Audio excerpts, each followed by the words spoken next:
Le maire de Saint-Barnabé, qui sent monter la colère de ses habitants, est en train, comme on dit, de péter les plombs. Il nous fait tout un psychodrame en ce moment sur l'ordre public. J'en parlais hier avec Gustave, c'est lui qui m'a raconté qu'il avait lu un arrêté municipal stipulant que les 27 et 28 janvier, les personnes qui manifesteraient sur le quai, c'est-à-dire l'espèce de remblai pavé face à la mairie, seraient passibles d'une amende.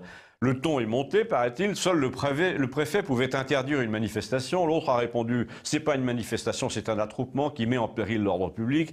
Donc je résume, à Saint-Barnabé, nous sommes en plein drame. Le pire, c'est que le maire, qui a ses hommes de main, essaie de faire intimider les 2 ou 3 types qui manifestent contre lui avant qu'il ne passe à l'acte, ce qui fait qu'on voit débarquer la garde prétorienne municipale dans une cour de ferme pendant qu'un agriculteur assez remonté est en train de charger du fumier dans la benne de son tractopelle et qu'on lui dit de déposer le chargement sur le champ parce qu'on sait très bien qu'il est destiné à couvrir de fumier le perron de la mairie.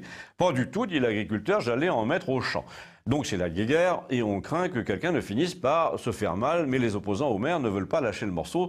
Depuis plusieurs semaines, ils entendent dénoncer sa gestion autocratique, les avantages qu'il consent à certains habitants et pas à d'autres, ses discours prétentieux et interminables.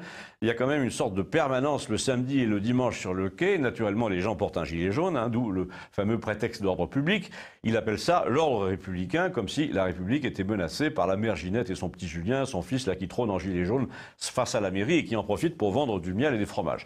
Il y a eu des jets de fromage, a dit le maire, ce qui est assez possible, mais ce ne sont pas les permanenciers qui l'ont fait. Le type est tellement détesté que même les enfants l'ont pris en grippe et crient démission dans la cour de l'école. Alors donc Gustave, à qui j'en ai parlé en présence d'un habitant de Saint-Barnabé, a dit au comptoir de chez vous, il faut faire comme les vrais gilets jaunes, ceux de Paris. Il faut déjà que vous cassiez la gueule aux 3 personnes qui envoient des projectiles, parce qu'ils discréditent le mouvement. Donc déjà, vous nettoyez le terrain pour que le maire ne vous accuse pas de violence. Et puis ensuite, il faut innover, mes amis. Quel est votre but? Qu'il s'en aille? Je vais vous donner des recettes. Pour chasser un maire, surtout un maire qui s'accroche, il y a la voie légale, évidemment, il y a l'approche psychologique. La voie illégale, a dit le seul habitant de Saint-Barnabé qui était là, c'est quoi? Non, a dit Gustave, sérieusement, quand vous donnez des armes à celui que vous voulez combattre, c'est ça la voie illégale. Il y a 2 cas dans lesquels le maire de Saint-Barnabé irait chouiner dans la presse, c'est si vous faisiez quelque chose de vraiment illégal, comme de casser les carreaux, ou si vous mettiez en danger la vie d'autrui, ou si vous causiez un accident par votre imprudence.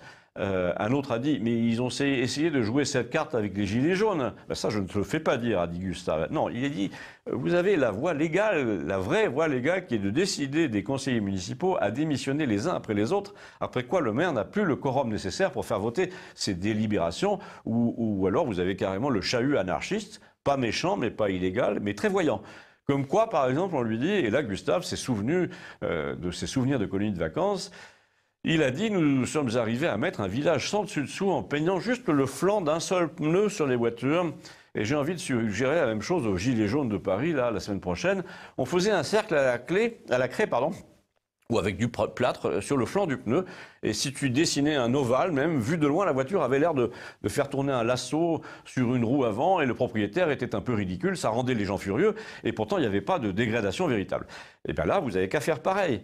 Alors je ne vois pas le but, a dit l'un des clients du bar, mais si, vous voulez attirer l'attention, signaler aux autres habitants de la région une anomalie de fonctionnement dans la gestion de la commune, un manque de démocratie. Ou la folie du maire. Croyez-moi, c'est un truc qui se voit, ça.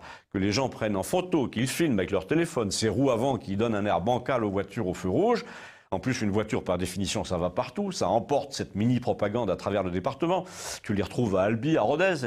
Et tu peux pas invoquer le trouble à l'ordre public ou à la sécurité. Tu peux pas déployer un bataillon de gendarmes contre des pneus peints qui donnent à la voiture un air bizarre. Donc le but est atteint. Tu désignes un malaise en créant un autre malaise. Et personne ne peut t'arrêter au péage pour trouble à l'ordre public. Même si tu peins le flanc du pneu à la bombe jaune fluo, on lui demande. Alors là, a répondu Gustave, je dis pas. Avec le climat actuel, ils sont capables de décréter qu'une couleur est hors la loi. Mais ça serait une expérience intéressante à faire. Je soupçonne Gustave d'avoir dit tout ça une fois de plus pour que je vous en parle, car, comme vous le savez, il veut rencontrer les gilets à Paris. En attendant, abonnez-vous, merci.